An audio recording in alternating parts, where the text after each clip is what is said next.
चलिए शुरुआत कानपुर हिंसा की खबर से करते हैं। कानपुर हिंसा के दूसरे मास्टरमाइंड निजाम कुरैशी को आज देखिए कोर्ट में पेश किया जाएगा। पुलिस कोर्ट से निजाम कुरैशी की रिमांड मांगने जा रही है ताकि हयात और निजाम कुरैशी इन दोनों मास्टरमाइंड को आमने सामने बिठाकर पूछताछ की जा सके। पूछताछ के दौरान पुलिस ये पता लगाने की कोशिश करेगी कि हिंसा के तार कहां तक जुड़े हुए हैं। बिल्कुल, देखिए निजाम कुरैशी को यूपी पुलिस ने कल गिरफ्तार किया था। निजाम कुरैशी समाजवादी पार्टी का पूर्व नेता है और 1 जून को निजाम ने गुप्त बैठक के बाद बंद का आह्वान किया था। देखिए निजाम फरार होने की फिराक में लगातार चल रहा था। इससे पहले एसआईटी ने उसे धर दबोचा है। आज कोर्ट में पेशी होनी है।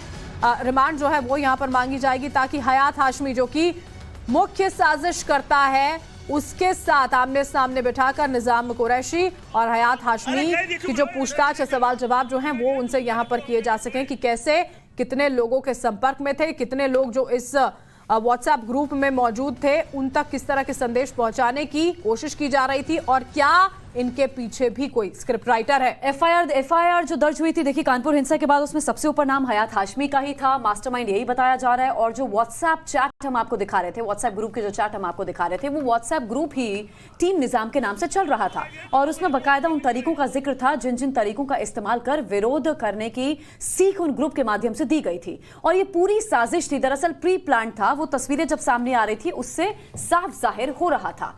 कानपुर हिंसा के दोनों मास्टरमाइंड हयात जफर हाशमी और निजाम कुरैशी ये दोनों ही पुलिस की गिरफ्त में हैं। हयात जफर हाशमी पहले से पुलिस रिमांड पर है तो निजाम कुरैशी की रिमांड आज पुलिस को मिल सकती है। दोनों से पूछताछ के बाद कई और बड़े खुलासे हो सकते हैं। ये सामने आ सकता है कि कानपुर हिंसा के तार जो हैं वो आखिर कहां तक जुड़े हैं। हाशमी और निजाम कुरैशी ये दो बड़े नाम हैं, दोनों मास्टरमाइंड है। दरअसल निजाम की गिरफ्तारी कल हुई थी, अब आज कोर्ट में पेश किया जाएगा। रिमांड मांगेगी पुलिस निजाम कुरैशी की और पुलिस जो चाहती है वो ये कि निजाम कुरैशी और साथ ही हयात हाशमी को आमने सामने बिठा करके पूछताछ की जाए। पीएफआई के लिंक्स भी सामने आए थे, ये आप दोनों के बारे में जान लीजिए। हिंसा के मास्टरमाइंड नंबर 1 हयात जफर हाशमी, मास्टरमाइंड नंबर 2 निजाम कुरैशी। तो ये देखिए हयात जफर हाशमी की बात करें या निजाम कुरैशी, दोनों की संलिप्तता यहां पर रही। जिस तरह से दंगे भड़काए गए थे कानपुर में जब जुमे की नमाज के ठीक बाद हिंसा हो गई थी, पथराव यहां पर किया गया था। वो लोग जिन्होंने अपनी दुकानें खोलनी थी उनको हड़काया गया, उन्हें रोका गया और उन्हें यह कहा गया कि अगर आप अपनी दुकानें यहां पर खोलोगे तो अच्छा नहीं होगा। और उसके बाद की सूरत कानपुर में वहां कैसे बदली थी उसकी एक एक तस्वीर यहां पर हमने आपको दिखाई थी। सीसीटीवी फुटेज निकलकर सामने आया था जिसमें उपद्रवी पत्थरबाजी करते हुए नजर आ रहे थे। लोगों को हयात हाशमी जो है वो जोड़ रहा था और दूसरे प्रदेश भागने की फिराक में निजाम कुरैशी लगातार बना हुआ था। हमारे साथ हमारे 3 सहयोगी इस समय जुड़ गए। मनीष यादव हमारे साथ हैं, अनुज मिश्रा हमारे साथ जुड़ गए और साथ ही रांची से हिमांशु के पास भी हम जाएंगे। सबसे पहले हम अनुज का रुख कर लेते हैं। अनुज, अभी आपके पास क्या अपडेट है? आज निजाम कुरैशी की पेशी भी होनी है और जाहिर सी बात है पुलिस इस रिमांड मांगेगी इसका और दोनों को आमने सामने बिठा करके बातचीत करने वाली है, पूछताछ करेगी।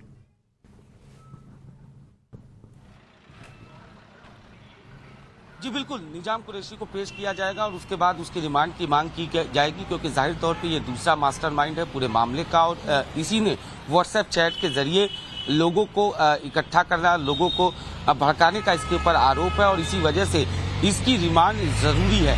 जाहिर तौर पर पीएफआई लिंक की बात भी सामने आई थी और ये निजाम कुरैशी वही शख्स है जो हयात हाशमी के लगातार टच में था। हयात हाशमी जो पूरे मामले का नंबर 1 मास्टरमाइंड है उसके साथ मिलकर इसने पूरी साजिश को अंजाम दिया था।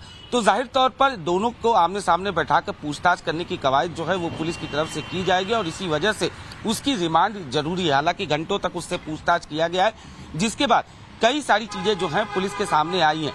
सूत्रों की माने तो 3 व्यापारी जो लगातार हम जिक्र कर रहे थे उनके नाम भी अब खुलकर सामने आने लगे हैं। जाहिर तौर पर जल्दी निजाम कुरैशी से पूछताछ करने के बाद इन तीनों जो व्यापारी हैं उनसे भी पूछताछ इस पूरे मामले में की जा सकती है।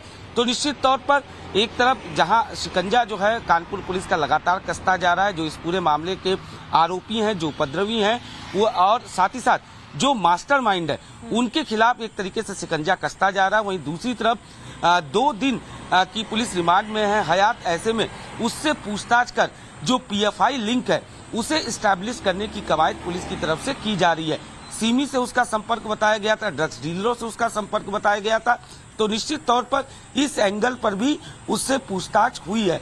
तो जाहिर तौर पर लगातार पूछताछ किया जा रहा है, जहां एक तरफ हयात हाशमी से वहीं दूसरी तरफ निजाम कुरैशी की भी रिमांड की मांग पुलिस अब करने जा रही है।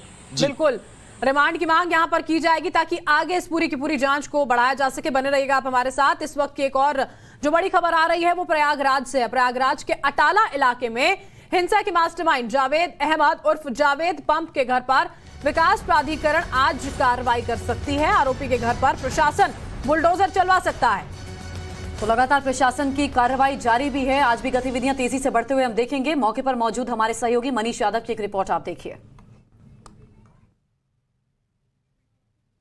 दो तस्वीरें इसी बीच देखिए हम आपको दिखा रहे हैं। मुख्यमंत्री योगी आदित्यनाथ लगातार ये निर्देश दे रहे हैं कि आरोपियों के साथ सख्ती से पेश आया जाए। तमाम कार्रवाई यहां पर होनी चाहिए। गैंगस्टर एक्ट के तहत देखिए यहां पर कार्रवाई की जाएगी। ये बात एकदम स्पष्ट कर दी गई थी। साजिशकर्ताओं पर लगातार एक्शन भी जारी है। राज्य सरकार की सख्ती का असर प्रयागराज में दिखाई देने लगा है। देर रात को जावेद मोहम्मद जो कि मुख्य आरोपी है प्रयागराज की हिंसा मामले का, उसके आवास पर यह नोटिस चस्पा किया गया है जिसमें लिखा हुआ है कि आज 11 बजे तक ये जो भूतल और फर्स्ट फ्लोर है जो अवैध रूप से बना हुआ है, जिसका नक्शा पास नहीं है, प्रयागराज विकास प्राधिकरण ने इसकी अनुमति नहीं दी है, उसे खाली कर दिया जाए। इस पर ध्वस्तीकरण की कार्रवाई अमल में लाई जाएगी। और इस तरह का नोटिस पहले भी दिया जा चुका था, जवाब का मौका भी दिया गया था, लेकिन कोई जवाब ना आने के बाद अब प्रयागराज विकास प्राधिकरण ने ये नोटिस चस्पा कर दिया है। ये देखिए जावेद मोहम्मद का मकान है। ये एक पॉलिटिकल पार्टी भी चलाता है जिसे वेलफेयर पार्टी ऑफ इंडिया कहा गया है। उसमें प्रदेश महासचिव की जिम्मेदारी भी संभाल रहा है। भ्रष्टाचारी, आपराधिक, अवसरवादी और सांप्रदायिक राजनीति का एकमात्र विकल्प बताते हुए सांप्रदायिक गतिविधियों को अंजाम भी वो देता हुआ यहाँ पर नजर आ रहा है। इसकी बेटी जो जेएनयू की स्टूडेंट है, हालांकि अभी तक पुलिस की पड़ताल में उसकी कोई भूमिका इस मामले में सामने नहीं आई है, लेकिन ये देखिए ये बोर्ड भी लगा हुआ है मुस्लिम लाइव्स मैटर और बीच में ये ब्लड क्लॉटिंग भी है, एक ब्लड को दर्शाया गया है, तो इससे इसकी सोच को आसानी से समझा जा सकता है। अभी कल प्रयागराज पुलिस ने जावेद मोहम्मद की पत्नी और उसकी छोटी बेटी को हिरासत में लिया है। उनसे पूछताछ की जा रही है। उन पर आरोप ये है कि वो भी ग्रुप का हिस्सा थी, ग्रुप में उनकी भी चैटिंग थी, वो भी लगातार जो भड़काऊ चीजें हैं वो पोस्ट कर रहे थे। ये सीएनआरसी का जो प्रोटेस्ट हुआ था उस दौरान ये ग्रुप बनाया गया था। इसमें जावेद मोहम्मद की 2 बड़ी बेटियां जिसमें से एक जेएनयू स्टूडेंट है वो भी शामिल थी, उसकी पत्नी भी इस ग्रुप का हिस्सा थी। जो जेएनयू में पढ़ने वाली बेटी है वो अक्सर जावेद को कई मसलों पर राय दिया करती थी, कैसे जो कंट्रोवर्सी वाले मसले होते हैं उस पर कैसे एजिटेट करना है, तो इन सभी मसलों पर जावेद अपनी बेटी की राय लिया करता था। अब पुलिस इस चैटिंग को खंगाल रही है, चूंकि कुछ चैटिंग जावेद मोहम्मद ने अपने मोबाइल से डिलीट कर दी थी, तो ऐसे में फॉरेंसिक एक्सपर्ट की हेल्प लेकर उन चैट्स को रिकवर किया जा रहा है। उस चैट्स के आधार पर जो इनपुट मिलेंगे उसके हिसाब से कार्रवाई की जाएगी। तो प्रयागराज पुलिस जावेद मोहम्मद और उसके पूरे परिजनों की अकाउंट डिटेल भी खंगाल रही है, क्योंकि हो सकता है कि इस पूरी घटना को अंजाम देने के लिए बाहर से कहीं फंडिंग हुई हो। जो ये एसोसिएशन चलाता है, जैसे कानपुर में जौहर एसोसिएशन थी, ऐसे ही ये जावेद मोहम्मद एक पार्टी चलाता है। उसका कुछ लिटरेचर भी आपको नजर आएगा। इसके जावेद मोहम्मद के जो घर है वहां पर जो सामने देखिए कुछ बुक्स रखी हुई हैं, ये लिटरेचर इसका डिस्ट्रीब्यूट करता था, प्रचार प्रसार किया करता था। इसने अटाला इलाके में कई जगह बंदी को लेकर पोस्टर भी चस्पा किए थे, ऐसा भी पुलिस की जांच में सामने आया है। तो ये बहुत सारे पॉइंट हैं जिन पर अभी पड़ताल की जा रही है, जिन पर अभी जांच की जा रही है, और उन सब के बीच बड़ी कार्रवाई प्रयागराज में आज होने वाली है। जो अवैध रूप से बिना नक्शा पास कराए जो घर है उस पर आज पीडीए के अफसर बुलडोजर चलाएंगे, मतलब इसे ध्वस्त करेंगे। क्या विशाल वर्मा के साथ मनीष यादव, टाइम्स नाउ नवभारत, प्रयागराज। तो यूपी में शुक्रवार को जुमे की नमाज के बाद हुई हिंसा पर सीएम योगी आदित्यनाथ एक्शन में हैं। बिल्कुल, कानून व्यवस्था को लेकर सीएम योगी जो है वो एक बार फिर से अधिकारियों के साथ बैठक करते हुए नजर आए। मीटिंग में सीएम योगी ने सख्त एक्शन लेने के आदेश दिए हैं। उपद्रवियों के खिलाफ जीरो टॉलरेंस की नीति अपनाने के साथ जल्द उनकी गिरफ्तारी के निर्देश भी दिए गए। इसके साथ ही दंगाइयों पर गैंगस्टर एक्ट और एनएसए लगाकर हिंसा के दौरान हुए नुकसान की भरपाई करने के निर्देश भी योगी आदित्यनाथ की तरफ से दे दिए गए हैं। आरोपियों पर लगातार शिकंजा कसता हुआ हम देख रहे हैं।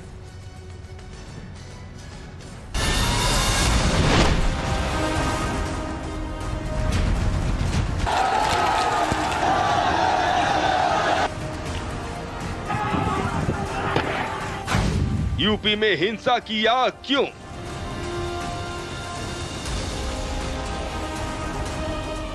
मुसलमानों को कौन भड़का रहा है?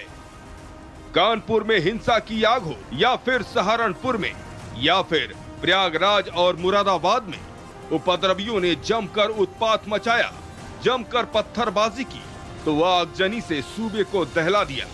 लेकिन अब उनका बच पाना मुश्किल ही नहीं, नामुमकिन है। योगी सरकार एक्शन में है और उपद्रवियों पर कार्रवाई का एक्शन प्लान रेडी है। अब नहीं बचेंगे यूपी के बवाली, उपद्रवियों पर एक्शन प्लान रेडी। जुम्मे की नमाज के बाद भड़की हिंसा के बाद बवालियों ने सड़कों पर जो किया सो किया, लेकिन अब और नहीं। योगी सरकार एक्शन में आ गई है और कानून व्यवस्था पर ली गई बैठक में साफ साफ कह दिया है कि कानून को अपने हाथ में लेने वालों को हरगिज नहीं बख्शा जाएगा। सोशल मीडिया प्लेटफॉर्म को जनपद स्तर पर भी मॉनिटरिंग हो, रेंज स्तर पर हो, जोन स्तर पर भी हो और शासन स्तर पर भी इसकी नियमित समीक्षा हो। लोकल इंटेलिजेंस के साथ बेहतर संवाद हो। हर एक गतिविधि को हम मजबूती के साथ संज्ञान में लें और कोई भी तत्व अगर कानून को हाथ में ले रहा है और कोई भी संगठन हो, सख्ती के साथ उससे निपटने की कार्रवाई हमारी जनपद स्तर पर हो और इस पे हम लोग हर एक स्तर पर जवाबदेही भी सुनिश्चित करें। सोशल मीडिया प्लेटफॉर्म को जनपद स्तर पर भी मॉनिटरिंग हो, रेंज स्तर पर हो, जोन स्तर पर भी हो और शासन स्तर पर भी इसकी नियमित समीक्षा हो। लोकल इंटेलिजेंस के साथ बेहतर संवाद हो। हर एक गतिविधि को हम मजबूती के साथ संज्ञान में लें और कोई भी तत्व अगर कानून को हाथ में ले रहा है और कोई भी संगठन हो, सख्ती के साथ उससे निपटने की कार्रवाई हमारी जनपद स्तर पर हो और इस पे हम लोग हर एक स्तर पर जवाबदेही भी सुनिश्चित करें। सुना आपने सीएम योगी का एक्शन प्लान। यूपी के उपद्रवियों से निपटने के लिए सीएम योगी ने अपने अफसरों को साफ साफ निर्देश दे दिया है कि चाहे कोई भी हो, लेकिन कानून अपने हाथ में लेने वालों को किसी भी हाल में छोड़ा नहीं जाएगा। यूपी के कई शहरों में उपद्रवियों ने जैसे बवाल मचाया, सड़कों पर कोहराम मचाया, तस्वीरें आपके सामने हैं, लेकिन अब उन पर एक्शन की तैयारी पूरी है। रासुका के तहत कार्रवाई होगी, अवैध इमारतों पर होगी कार्रवाई, चलेगा योगी सरकार का बुलडोजर। प्रशासन ने किया सर्वे। प्रयागराज जिला प्रशासन भी अटाला मामले में सक्रिय हो उठा है। सदर तहसील के लेखपाल की ड्यूटी लगाई गई है। यहाँ पर जो आरोपी हैं उनकी इमारतों का सर्वे करने के लिए ये सूची प्रयागराज डेवलपमेंट अथॉरिटी को सौंपी जाएगी और अगर डेवलपमेंट अथॉरिटी को लगता है कि ये इमारतें अवैध हैं तो इन पर बुलडोजर चलाने की कार्रवाई अमल में लाई जाएगी। देखिए इनके पास वो नक्शा है, देखिए नक्शा ये लोग लेकर पहुंचे हैं और इनके पास वो सूची है, जो लोग गिरफ्तार हुए हैं उनकी सूची है और इस नक्शे और सूची को लेकर उन घरों तक ये लोग पहुंचेंगे और वहां पर वो सर्वे करने के बाद वो सूची जिला प्रशासन के मार्फत प्रयागराज डेवलपमेंट अथॉरिटी को सौंपी जाएगी। आप सारे लोग लेखपाल हैं? हाँ, सभी लोग लेखपाल। तो कितने गिरफ्तार लोगों की सूची आपको दी गई है? लगभग सूची हम लोग उपलब्ध नहीं है और सूची अभी हम लोग जांच कर लेंगे तब फिर उसके बाद बता पाएंगे। 17 लोगों की है। अच्छा, इस एरिया में 37 लोगों की टोटल 37 है, लेकिन इस पार्ट की 17 लोग। अच्छा, आपके पास जो जिम्मेदारी है वो ये पार्ट है? 17 ये सूची सौंपी गई है और ये लोग सूची के हिसाब से वो इमारतों की लिस्ट तैयार करेंगे और लिस्ट तैयार करने के बाद जो है यहाँ पर एक पूरा जिला प्रशासन को रिपोर्ट सौंपी जाएगी और रिपोर्ट सौंपकर अगर ये इमारतें अवैध हैं, अगर लगता है कि ये इमारतें अवैध हैं तो उसके बाद शासन प्रशासन अपनी कार्रवाई इस मामले में करेगा। तो एक सूची ये जिला प्रशासन ने इन सभी लेखपाल को उपलब्ध कराई है। पूरे अटाला क्षेत्र में कई जो लेखपाल हैं वो इस काम में लगाए गए हैं। तो ये पूरा सर्वे जिला प्रशासन भी एक्टिव मोड में आ गया है और लॉ एंड ऑर्डर अपना काम कर रहा है। जिला प्रशासन भी एक्टिव होकर ऐसी अवैध इमारतों की सूची तैयार करने में जुट गया है। तस्वीरें प्रयागराज की है, जहां योगी प्रशासन का एक्शन चालू है। एक एक अवैध इमारत की सर्वे रिपोर्ट तैयार है। शहर शहर सीएम योगी के निर्देश के बाद कार्रवाई की जा रही है और रिपोर्ट के आधार पर उन पर एक्शन होगा। ये सब शरारती तत्व हैं, बवाली तत्व हैं, राष्ट्र विरोधी तत्व हैं। ऐसे लोगों के खिलाफ सख्त कार्रवाई की जाएगी। ये नहीं चाहते कि यहाँ पर शांति रहे। शहर की शांति में अमन चैन को इन्होंने काफी बिगाड़ने की कोशिश की है। इन सब पर एनएसए की और अन्य धाराओं में जो स्ट्रिंजेंट सैंक्शंस हैं उनमें कार्रवाई की जाएगी। आपको बता दें कि योगी सरकार के निर्देश के बाद सहारनपुर में पुलिस की भारी उपस्थिति के बीच 2 घरों पर बुलडोजर भी चलाए गए तो सूबे के 9 जिलों में दर्जन भर से ज्यादा एफआईआर दर्ज की गई। अब तक 230 से भी ज्यादा उपद्रवी हिरासत में लिए गए हैं। मनीष यादव के साथ bureau report, times now Navbharat. और बड़ी खबर इस वक्त आपको बताएं, सहारनपुर हिंसा से जुड़ी हुई अब तक 71 आरोपी गिरफ्तार किए जा चुके हैं। 10 जून को जुमे की नमाज के बाद हिंसा हुई थी। सीसीटीवी के जरिए हो रही उपद्रवियों की पहचान हो रही है। सीसीटीवी के जरिए 10 जून को जुमे की नमाज के बाद जो हिंसा हुई थी, सहारनपुर से जुड़ी हम खबर आप तक पहुंचा रहे हैं।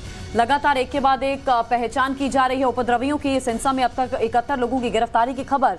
10 जून को जो हिंसा हुई थी नमाज के बाद, जो पत्थरबाजी हुई थी, माहौल जिस तरह बिगाड़ा गया था और जो लोग माहौल बिगाड़ने में शामिल थे उनकी पहचान हुई है। पहचान कर उनकी गिरफ्तारी भी हो चुकी है। ये लंबी जो आप कतार देख रहे हैं, ये वो तमाम आरोपी हैं जो हिंसा का हिस्सा थे। सीसीटीवी देखिए खंगाले गए हैं और उसी के जरिए यहां पर पहचान की जा रही है उन तमाम अराजक तत्वों की जो उस दिन वहां पर मौजूद थे। हमारे साथ हमारे सहयोगी मनीष जो हैं वो लगातार बने हुए, उनका रुख कर लेते हैं। मनीष, अब अगर सहारनपुर की बात करते हैं, 71 आरोपी वहां पर गिरफ्तार किए गए हैं। जाहिर तौर पर सीसीटीवी यहां पर खंगाले जा रहे हैं, तार जोड़े जा रहे हैं, क्या अपडेट मिल पा रहा है? देखिए, सहारनपुर चूंकि सेंसिटिव जोन माना जाता है पश्चिमी उत्तर प्रदेश में, सहारनपुर जो कि हरियाणा बॉर्डर से लगा हुआ है, उत्तराखंड से भी सटा हुआ है, तो वो काफी सेंसिटिव इलाका है। ऐसे में कल मुख्यमंत्री ने जब वहां के एसएसपी से वीडियो कॉन्फ्रेंसिंग के जरिए बातचीत की थी तो कहा था कि कोई भी उपद्रवी बचना नहीं चाहिए। इस मामले में सोशल मीडिया का सहारा लेते हुए जितना ज्यादा से ज्यादा इनपुट हो उसे लेते हुए उपद्रवियों के खिलाफ कार्रवाई करें, और उसी का नतीजा रहा कि सहारनपुर और प्रयागराज 2 ऐसे जिले रहे जहां बड़ी संख्या में लोगों को गिरफ्तार करने में पुलिस ने कामयाबी हासिल की है। अब लगातार जो पोस्टर जारी करने का जो काम है वो जारी है। वहां पर जो गिरफ्तार लोग हैं उनसे पड़ताल की गई है, उनसे पूछताछ की गई है। जो लोग इस हिंसा में शामिल हुए थे उन लोगों तक पहुंचने की कोशिश सहारन पुलिस जुटी हुई है। साथ ही जो मेरठ के पुलिस अफसर हैं उनका भी सहयोग लिया गया है। यूपी में गृह मंत्रालय से भी, गृह विभाग से भी अधिकारी लगातार निर्देशित कर रहे हैं। तो कोशिश की जा रही है कि जो बलवाई थे, जो दंगाई थे, जिन्होंने दुकानों को लूटा, जिन्होंने हिंसा की चपेट में पूरे शहर को ला दिया, उन लोगों को गिरफ्तार कर सलाखों के पीछे धकेला जाए और साथ ही सहारनपुर में कोई तनाव जैसे माहौल न रहे, हर व्यक्ति वहां सुरक्षित महसूस करे, ऐसी भी पुलिस की कोशिश है, जिसके चलते कई संवेदनशील इलाकों में पुलिस डिप्लोमेंट को बढ़ाया गया है। वहां पर फ्लैग मार्च, रूट मार्च लगातार चल रहा है ताकि आम शहरी अपने आप को सुरक्षित महसूस कर सके। प्रयागराज से अपडेट पहुंचा रहे थे मनीष, हमारे सहयोगी लाइव हमारे साथ थे। मनीष, हम आपके पास वापस आ रहे हैं, हिमांशु के पास भी जाएंगे। हिमांशु रांची से हैं। देखिए, वहां भी सरकार सख्त है। रांची हिंसा मामले में अब तक किसी की अभी तक फिलहाल गिरफ्तारी नहीं हुई है। रांची में हिंसा के 2 दिन बाद भी रांची पुलिस ने एक भी दंगाई को अब तक गिरफ्तार नहीं किया है।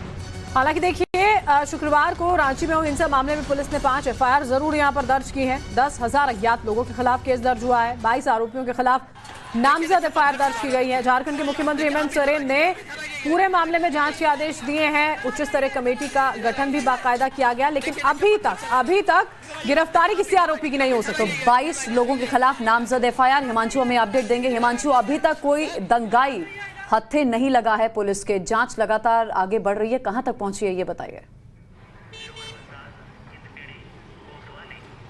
देखिए ज्योत्सना, जो सवाल आप लोग उठा रहे हैं स्टूडियो में, यही सवाल यहाँ पर जब हम लोगों से बात की तो वो भी यही उठा रहे हैं कि आज 3 दिन बीत चुके हैं, इतना नुकसान हुआ है, लेकिन अभी तक किसी को गिरफ्तार क्यों नहीं किया गया। लेकिन सुरक्षा के यहाँ पर पुख्ता इंतजाम किए जा रहे हैं, क्योंकि अभी यही कोशिश की जा रही है कि लॉ एंड ऑर्डर सिचुएशन है उसको बहाल यहाँ पर अच्छे से किया जाए। आप देखिए, ये जो फोर्स यहाँ पर तैनात है, आप यकीन नहीं मानेंगे 12 से 13 घंटे ये लोग यहाँ पर ड्यूटी करते हैं और किस तरह से यहाँ पर परेशान होते हैं ये आप यहाँ पर समझ सकते हैं। देखिए, ये बसें यहाँ पर लगातार आ रही हैं और जा रही हैं, आप ये देख सकते हैं। इधर ये बसें लगातार आ रही हैं और ऐसे ही बसों में जो जवान हैं उनको यहाँ पर तैनात किया जाता है और उसके बाद 10 से 11 से 12 घंटे ये लोग यहाँ पर काम करते हैं। ये लोग यहाँ पर निगरानी रखते हैं, सुरक्षा रखते हैं। 3 से 4 लोग अगर बाहर कहीं आते हैं तो उनको सख्ती से वापस पहुँचाया भी जाता है और ये बस के जरिए ये अपनी शिफ्ट पूरी करते हैं, ये वापस जाते हैं। तो सुरक्षा के यहाँ पर आप इंतजाम समझ सकते हैं कि कितनी सुरक्षा यहाँ पर बढ़ती जा रही है। और इसके साथ ही एक चीज़ और मैं आपको यहाँ पर दिखाना चाहूँगा। ये देखिए, ये जो लाउड स्पीकर यहाँ पर लगाए गए हैं और इन स्पीकर से लगातार अनाउंसमेंट किया जा रहा है और ये बताया जा रहा है कि रांची में किन किन जगह पर इस वक्त कर्फ्यू लागू किया गया है। और ये बताया जा रहा है कि यहाँ पर आप बाहर नहीं निकल सकते हैं, लेकिन कार्रवाई कब होगी ये सवाल यहाँ पर उठाया जा रहा है। हालांकि कुछ देर पहले हम यहाँ पर जो कंट्रोल रूम बनाया गया है मॉनिटरिंग के लिए, वहाँ पर हम गए थे और उन लोगों का यहाँ पर ये कहना था कि अभी शिनाख्त यहाँ पर की जा रही है, लिस्ट बनाई जा रही है। जो सीसीटीवी फुटेज एक बार मैंने आपको पहले दिखाए थे और एक बार फिर से मैं आपको यहाँ पर दिखाना चाहूँगा कि किस तरह से यहाँ पर सीसीटीवी फुटेज जगह जगह लगाए गए हैं। और क्योंकि यही वो मेन पॉइंट था, यही वो मेन जो कहा जाता है मेन मार्केट चौराहा है जहाँ पर यह हंगामा हुआ था, तो हर जगह जितने भी यहाँ पर सीसीटीवी लगे हुए हैं उन सभी को खंगाला जा रहा है। पूरी डीवीआर में जितने भी वीडियो रिकॉर्डिंग हुई थी उस दिन की, उस वीडियो रिकॉर्डिंग को, और ऐसा नहीं है कि वहाँ पर सिर्फ इंस्पेक्टर लेवल के अधिकारी बैठे हैं, वहाँ पर आईजी लेवल के अधिकारी बैठे हैं, डीआईजी लेवल के अधिकारी बैठे हैं। क्योंकि ये आपको बता दूं कि वहाँ पर 8 एसपी और इसके साथ ही साथ 6 डीआईजी वहाँ पर तैनात किए गए हैं, एक अतिरिक्त आईजी, एक डीआईजी को तैनात किया गया है। और यहाँ पर वो लिस्ट अब बनाई जा रही है, क्योंकि कल मैं आपको बताऊं, क्योंकि कल जो 2 लोगों की मौत हुई थी उनको सुपुर्द खाक किया गया था, तो यहाँ पर अभी भी माहौल थोड़ा तनावपूर्ण बना हुआ है। तनावपूर्ण माहौल अभी बना हुआ है और सवाल जरूर यहाँ पर उठाए जा रहे हैं कि आखिर जब सारी चीजें जांच का विषय वो भी इतनी गंभीरता से है, तो आखिर एक भी गिरफ्तारी कैसे नहीं। हिमांशु, बहुत बहुत शुक्रिया आपका, आप हमारे साथ जुड़े इस तमाम जानकारी के साथ। ये तस्वीरें जो आपने हम तक पहुंचाई हैं। रांची की बात करते हैं तो सुबह इंटरनेट सेवा वहां पर बहाल कर दी गई है। झारखंड पुलिस ने एफआईआर तो दर्ज की है, लेकिन अभी तक गिरफ्तारी नहीं हो पाई है कोई। रांची हिंसा पर आपको दिखाते हैं एक अपडेटेड रिपोर्ट।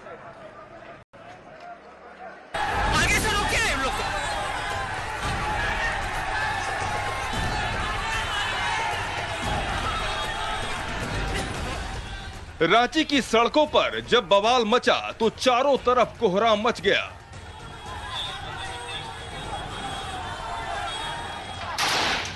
रांची की सड़कों पर जब पत्थरबाजी शुरू हुई तो चारों तरफ खौफ का मंजर था।